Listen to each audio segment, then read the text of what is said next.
All right, our first honoree tonight would be 100 years old if he could be with us tonight.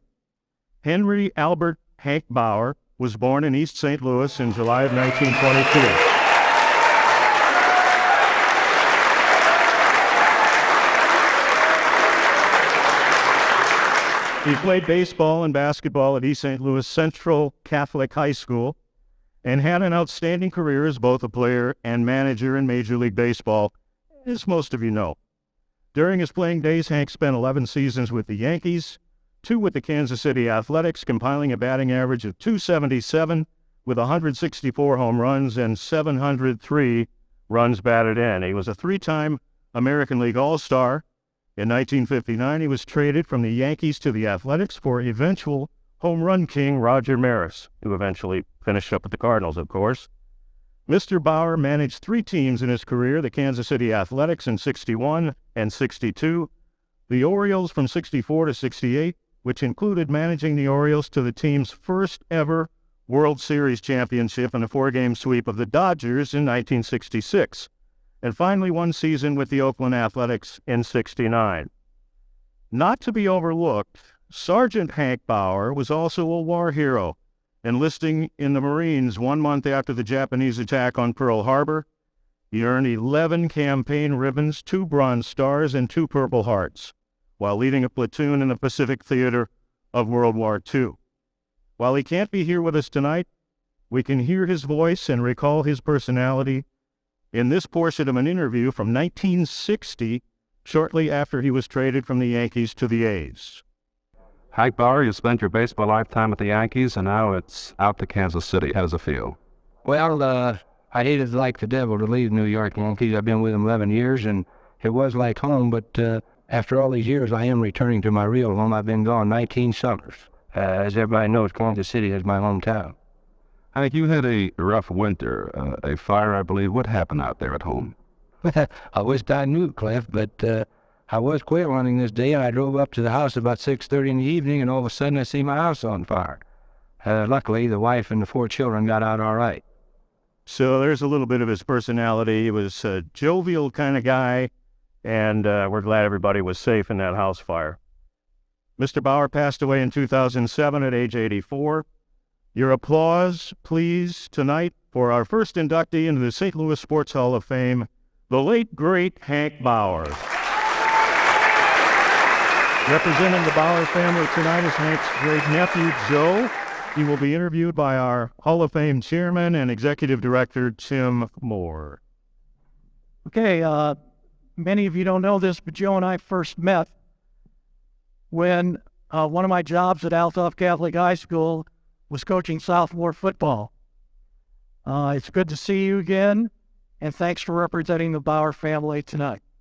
Well, thank you, Coach Moore. It's been a pleasure to kind of go through this kind of unexpectedly. Thanks to all my relatives and uncles.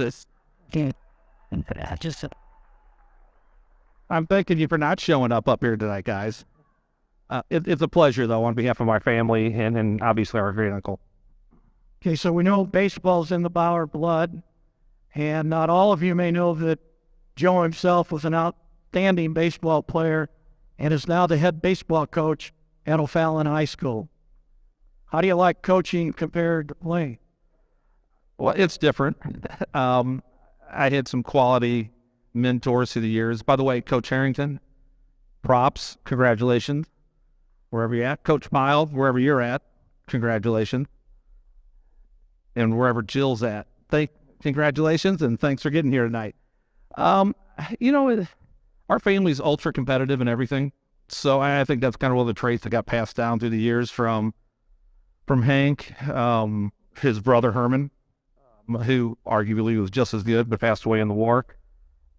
Our uncles. If you want to see competition, you should have seen us on Christmas Day over at my aunt and uncles when everything was competitive, to say the least. So the transition from player to coach was kind of comforting in the sense that it kept me in the game a little bit. Obviously, when one door shuts, the other one opens, and I just kind of took advantage of that. How you guys going to be this year? I got to be careful with Everettsville in the room. We'll be solid. We'll be inexperienced in some spots, but we'll be good. There's a ton of baseball people in the area that are in the room tonight.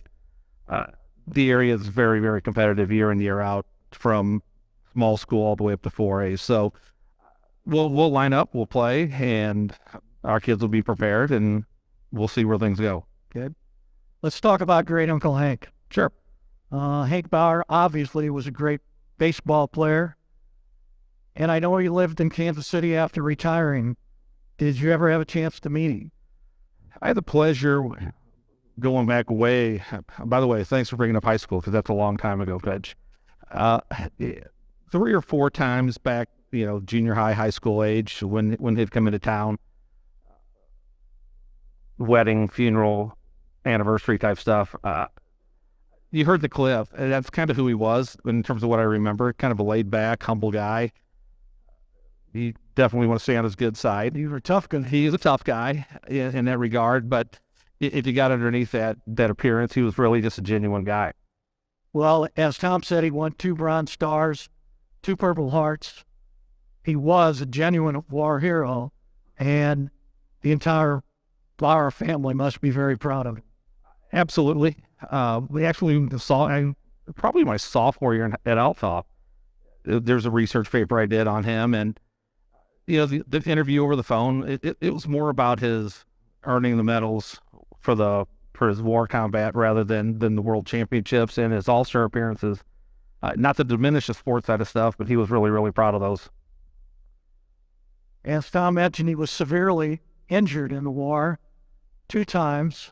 The second time, shrapnel almost blew his leg off, and he had not played baseball yet and pretty much gave up on his baseball career. Correct. I think they'll put me on the spot here. I want to say the last time he got injured was at Okinawa. About 3.5 years after that, 4 years after that, he debuted with the Yankees. But yeah, it was tough. It was iffy in terms of, is his health going to come back? Is he going to have a chance at that? Obviously, back then, it's a lot harder than it is today, just with the number of people and the number of teams to make it there. And then obviously to break in with the Yankees made it even more special. Well, I mentioned before that he's a no-nonsense kind of guy. From things I've read on the internet about him, I'm sure you heard stories about how tough he was. Yeah, I was talking to one of my cousins. Where's Jimmy at? We were kind of texting back and forth, and it was in one of Mickey Mantle's books. And same thing you read everywhere in terms of the guys that want to talk about him. He's stern, he's hardcore, he's intense, he's competitive, if not combative. But man, if you were on his good side, he was as genuine and as loyal as he could be. Show up and do your job. And that's kind of that Marine, the Marine mentality that was kind of a really good fit for him with the Yankees. I heard stories that he could confront some of the Yankee players who were known for not being adhering to training rules, let's say, and would come to the game day and weren't ready to play. First off, he was probably with them the night before. He just handled it better than others. Back then, winning always mattered, but back then, it was bonus driven, it was playoff driven, and the line I kept saying in all the books is, "Don't mess with my money," and that was to his close friends that he'd go out with. It was to the rookies that came up. I think he carried forward that message as a manager, especially with the Orioles later. But yeah, I mean, it's. And he fit the role well as an ex-Marine playing Major League Baseball. There's some great names that he played with. Mickey Mantle, Whitey Ford, Billy Martin, Yogi Berra. And Hank did not get the kind of recognition that those men did, but he was as important, if not more important, than those guys. Well, I guess he came in, broke into Major League Baseball in 48, which would have been DiMaggio's last year.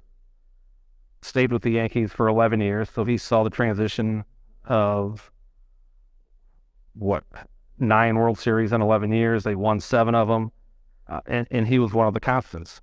Some years, 3-time All-Star in the middle of that. roll the platoon from time to time, but was a consistent guy in the lineup through that entire run there. So yeah, he had a great run with them. 8 World Series rings. That's amazing. Yeah, people forget about the one that he got with the Orioles, which was kind of a surprise as a manager. But the guy knew baseball. People played hard with him and for him.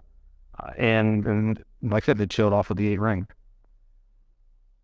You know, he had a reputation at the end with the Yankees that occurred because of something that happened at the Copacabana nightclub in New York City. I'm worried about that happening here tonight amongst our family, to be honest with you.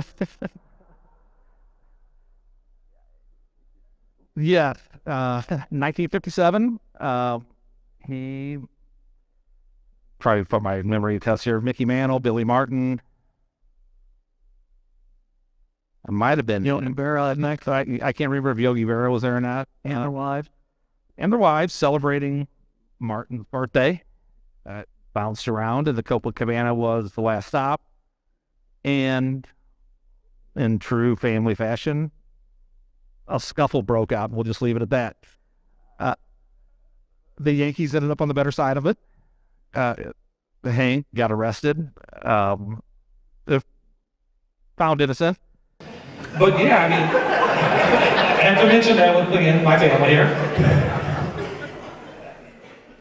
But it was kind of a black eye on Hank and the Yankees. That stuff just didn't take place in terms of the media at that point.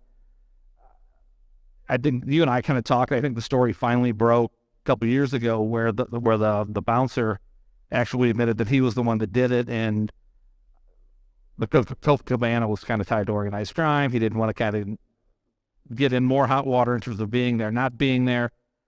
But yeah, I think the part of the story that kind of gets lost is he was actually standing up for Sammy Davis Jr., who people were actually in the bar up front next to them that were actually shouting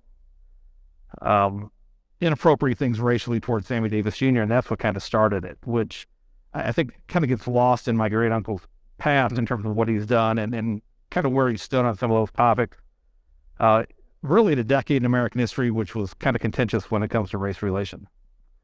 Okay, well, Joe, you're a great representative of Hank Bauer, and I'm going to get Hank's plaque, and you can have a little brawl here tonight and get that plaque to take it home with you.